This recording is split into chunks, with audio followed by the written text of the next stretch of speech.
रामकृष्ण हरी. दासी आध्यात्मिक असे नवनवीन व्हिडिओ घेऊन येत आहे. जर तुम्हाला दासीचे व्हिडिओ आवडल्यास दासीला एक रामकृष्ण हरी अशी कमेंट करा आणि दासीच्या चॅनलला जर सबस्क्राईब केलं नसेल तर सबस्क्राईब करा, लाईक करा, शेअर करा आणि बेल आयकॉन प्रेस करायला मात्र बिलकुलही विसरू नका. बघा, ज्याच्याजवळ नामधन नाही, ज्याला ह्या सद्गुरूची ओळख नाही, ज्याला ज्ञान नाही, त्याचा अंत कसा होईल हो? त्याचा अंत चांगला होणारच नाही.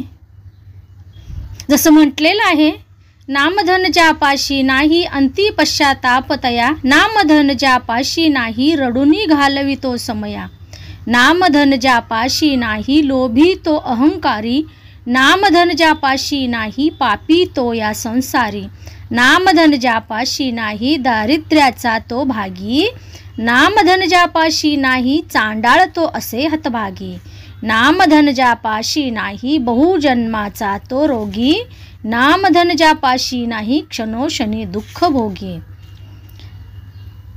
अवतार म्हणे गुरुपासूनी ज्याने नामामृत सेवन केले, संतजनांच्या चरणधुळीने जीवन आपले सार्थ केले, संतजनांच्या चरणधुळीने जीवन आपले सार्थ केले. बघा किती छान लिहून ठेवलेलं आहे.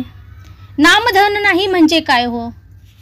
कारण आपण जर संतांच्या संगतीमध्ये बसलो नाही, संतांना शरण आलो नाही, संतांची चरणधूळ बनलोच नाही, तर आपण अज्ञानी राहू आणि आपला शेवटही अज्ञानामध्ये जाईल. लोभ, माया, मत्सर, अहंकार या सर्व जे गुण आहेत ते आपल्यातून कधीच जाणार नाहीत आणि ते जायचे, ते घालवायचे असतील तर आपल्याला संतांची संगत करणं गरजेचं आहे, संतांना शरण जाणं गरजेचं आहे.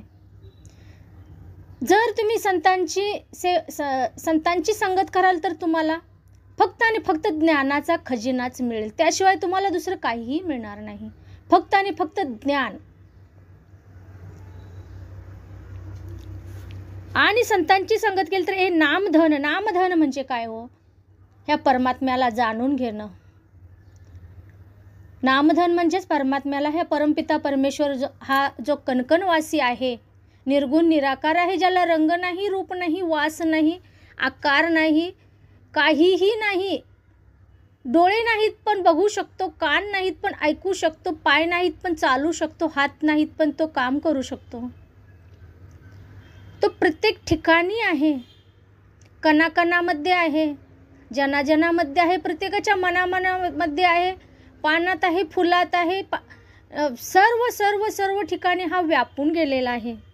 याला जर जाणायचं असेल तर तुम्हाला साधूची संगत करावी लागेल. आणि तुम्ही जर साधूची संगत केली नाही तर शेवटी तुम्हाला फक्त आणि फक्त पश्चाताप, अंती पश्चातापच तेव्हा होणार आहे तुम्हाला. म्हणून हे नामधन जाणून घेण्याचा प्रयत्न करा, जाणून घ्या. नामधन ज्यापाशी नाही रडूनी घालवितो समये. त्याच्या जीवन म्हणजे काय, जीवन कसं जगायचं, जीवन जगण्याची कला ही फक्त आणि फक्त आपल्याला साधूजवळच बघायला मिळणार आहे. म्हणून साधूची संगत करा, साधूला शरण या. साधू म्हणजे काय हो? आता आपण मेन मुद्द्यावर येऊया. साधू कोणाला म्हणायचं? साधूची कपडे जो घालतो तो तर बिलकुल साधू नसतो, त्याला साधू म्हणायचं नाही. जे वरवरची वाणी बोलतो तो साधू नाही. साधूची कपडे घालायचे आणि अज्ञानी राहायचं तो कधीच साधू होत नसतो. साधू म्हणजे त्याचे आचार, विचार, ज्ञान त्याच्या बोलण्यामध्ये आपल्याला दिसलं पाहिजे. त्याने अहंकार, द्वेष, मत्सर, राग, लोभ, मोह, माया त्यागून त्याने ज्ञानाची परिभाषा बोलली पाहिजे. तोच खरा साधू. प्रत्येक व्यक्ती त्याला परमात्म्या समान दिसते, तो खरा साधू.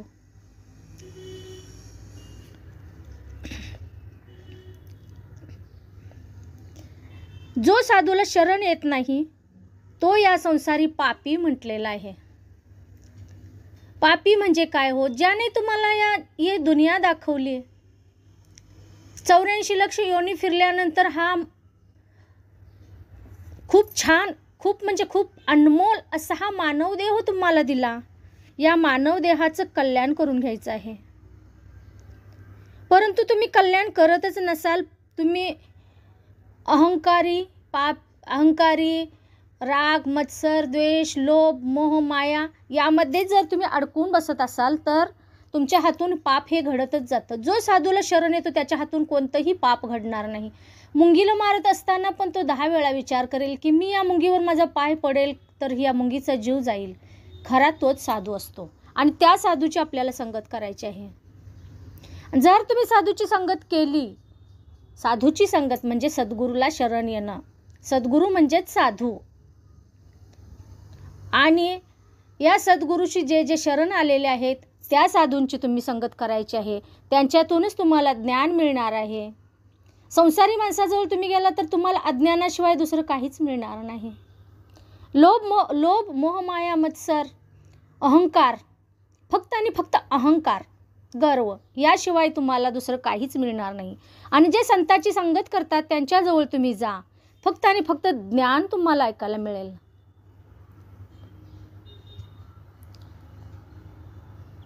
ज्यापाशी नामधन ज्यापाशी नाही बहुजन्माचा तो रोगी, नामधन ज्यापाशी नाही क्षणोक्षणी दुःखे भोगी.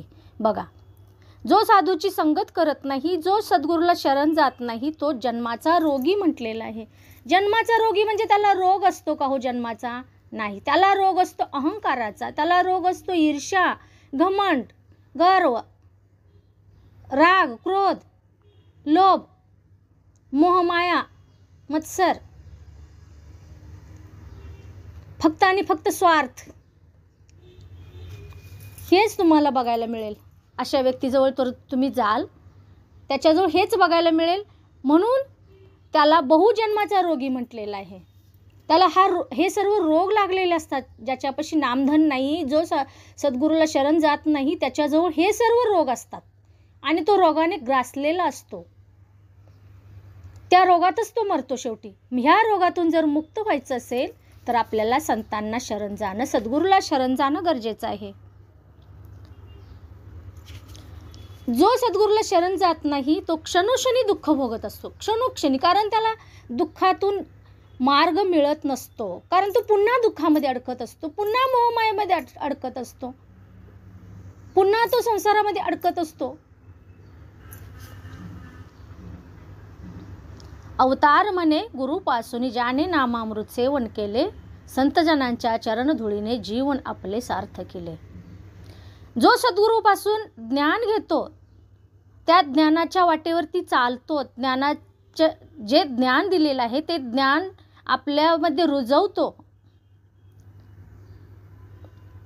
तो संतजनांच्या चरणधुळीने जीवन आपले सार्थ केले त्याने. म्हणजे संतजनांच्या चरणधुळीने म्हणजे संतांच्या आज्ञेवरून जे संतांनी ज्ञान दिलेलं आहे, जे आपल्याला कर्म दिलेले आहेत, प्रण दिलेले असतात, त्याच्यावरती जर चाललं तरच आपलं जीवन सार्थक होणार आहे असं म्हणायचं आहे.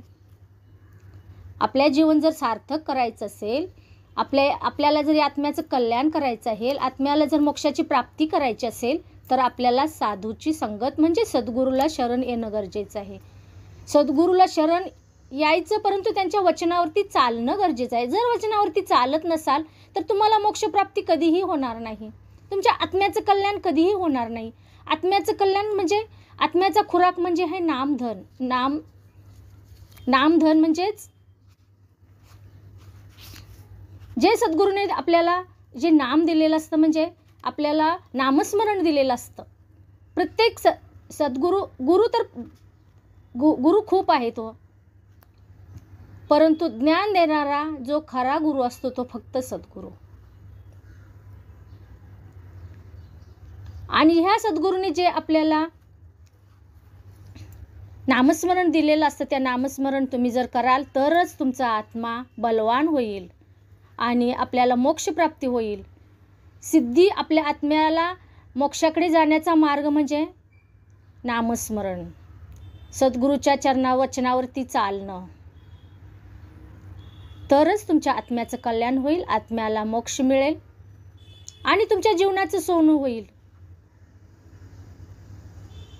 जीवनाची झोळ सद्गुरूच्या वचनावरती चाला हो आणि आपली ही सुखाची झोळी भरून घ्या. सुखाची झोळी म्हणजे काय हो?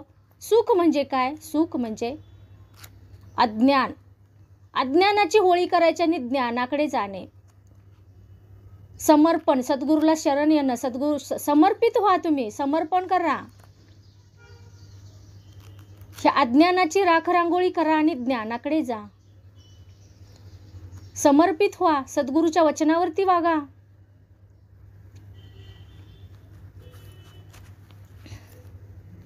म्हणून म्हटलेलं आहे, नामधन जापाशी नाही अंती पश्चाताप. अंती पश्चाताप होईल असं करू नका.